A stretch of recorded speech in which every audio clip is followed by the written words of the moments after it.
Dale Walksler was a tinkerer as a teen, a Harley Davidson dealer as a young man, and has been an avid motorcycle collector for nearly 4 decades. As his collection grew, it occurred to him to open it to the public.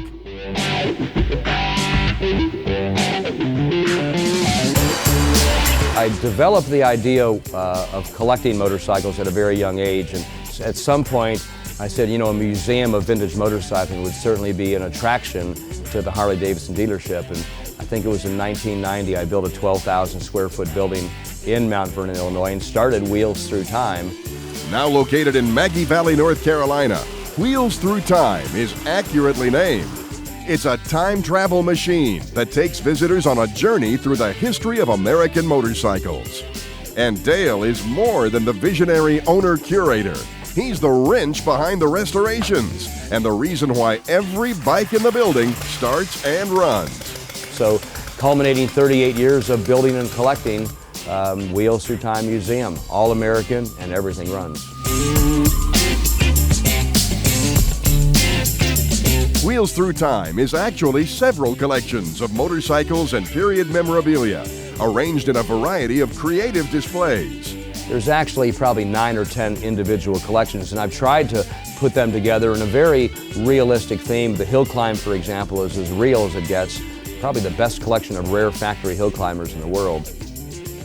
Besides hill climbers, the museum features military bikes, board trackers, modified bikes, the Homemade America display with its 1915 Harley-powered ice cutting machine. It'll just saw your butt off. There's the Women in Motorcycling display.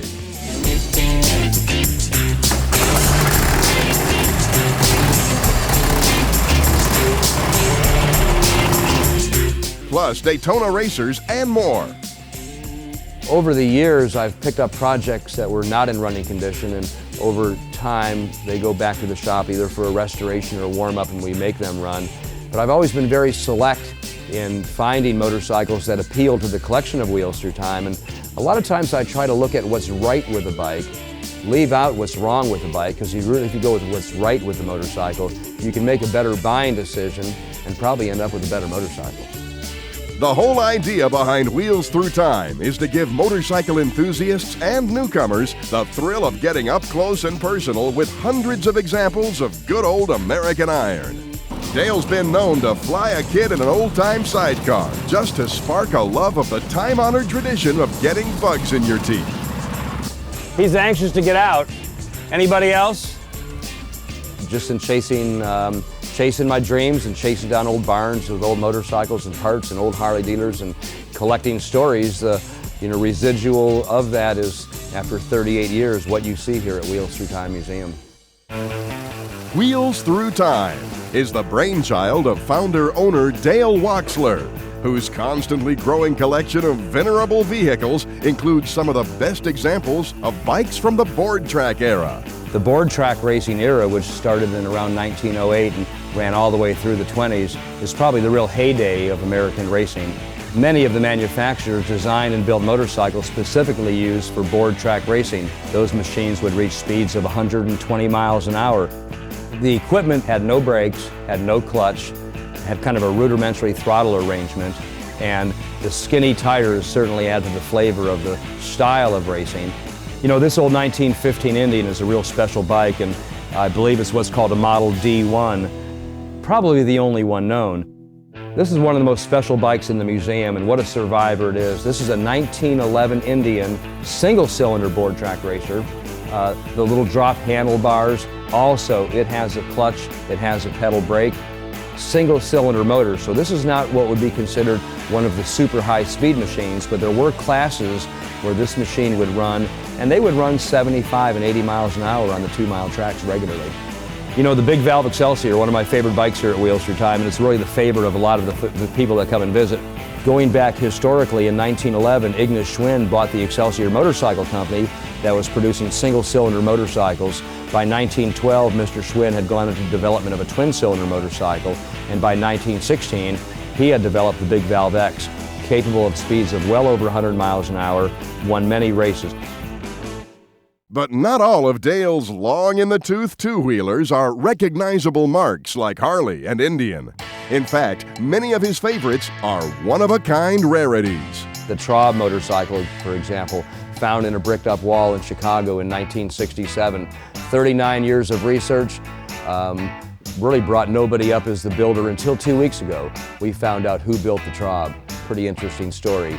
There was a fellow named William Traub who owned a stove foundry in Chicago, and he happens to have had the same address that was the address of where the machine was found in 1967. So we are relatively certain that William Traub, the foundry man, is the one who built this motorcycle.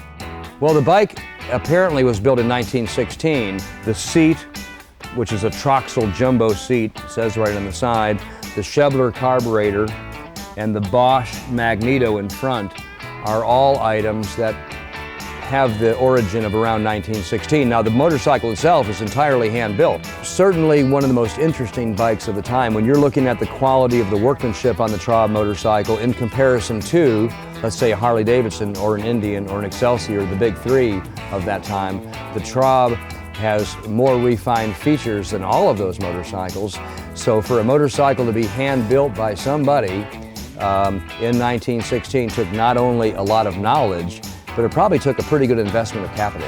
The Traub is in perfect running condition, and I can start it for you right now. Kind of a rapid kickstart motion.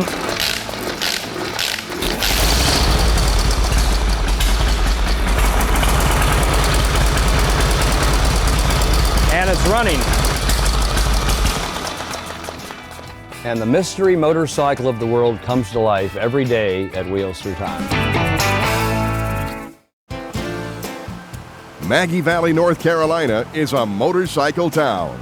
Located at the entrance to the Blue Ridge Parkway, the centerpiece of this small community is the remarkable museum, Wheels Through Time. That's where visitors can view the amazing congregation of American bikes owned and restored to running condition by Dale Walksler. And when it comes to motorcycles, Dale knows his history and displays his bikes in realistic settings. And to show off his collection of hill climbers, he built a hill. Hill climbing motorcycles is nothing new. In fact, the Reading Standard Company in Reading, PA, their slogan was tested in the hills. And of course, the ultimate test for any motorcycle in the early day was the ability to climb a hill.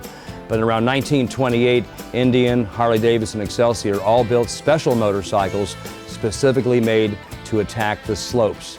And the riders were called slant artists. The bikes were special built. These two machines, extremely special, sequentially numbered 9 and 10 of 20 built by Harley Davidson for hill climbing, specifically in 1930. You can probably never see another one of these bikes anywhere in the world. You certainly would never hear one run anywhere else in the world, but here at Wheels Through Time you can hear them both run the same day.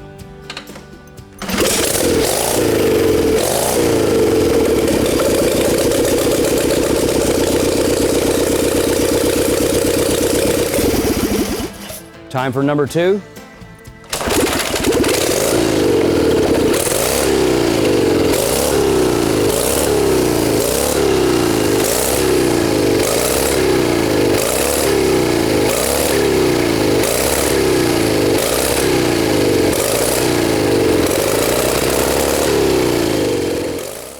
You know, one of the favorite bikes at Wheels Through Time is the Crocker motorcycle. This was really the preeminent motorcycle prior to World War II.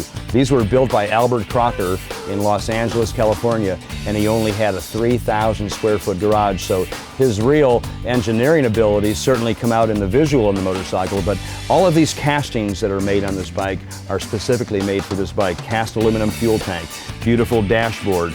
The seat tee is a beautiful piece of work. The shifter gate's a beautiful piece of work. The Crocker taillight is a work in itself that is highly sought after by bobber builders today. There's only about 90 Crockers ever produced, and this Crocker is very special. This is a Hemi head special. It's 1,000 cc's, 3-speed transmission. This is also what's called a small tank Crocker. The large tank Crocker's got a considerably different profile. This was the sportier version of the Crocker motorcycle, and certainly is one of the most renowned motorcycles in the history of American motorcycling. Actually, I've run this bike at Rockingham on a quarter mile, and it turns less than 16 seconds at 83 miles an hour in second gear. Fabulous motorcycle. They claimed around 55 horsepower, and I enjoyed driving this bike every day. It's really our goal, and all the folks and volunteers at Wheels Through Time, is to exceed our visitors' expectations. And people drive by this old building and look at it and say, what could possibly be in there? But I think once our visitors have a glimmer of what's here, they not only are appreciative and excited about it, but they come back and they bring friends.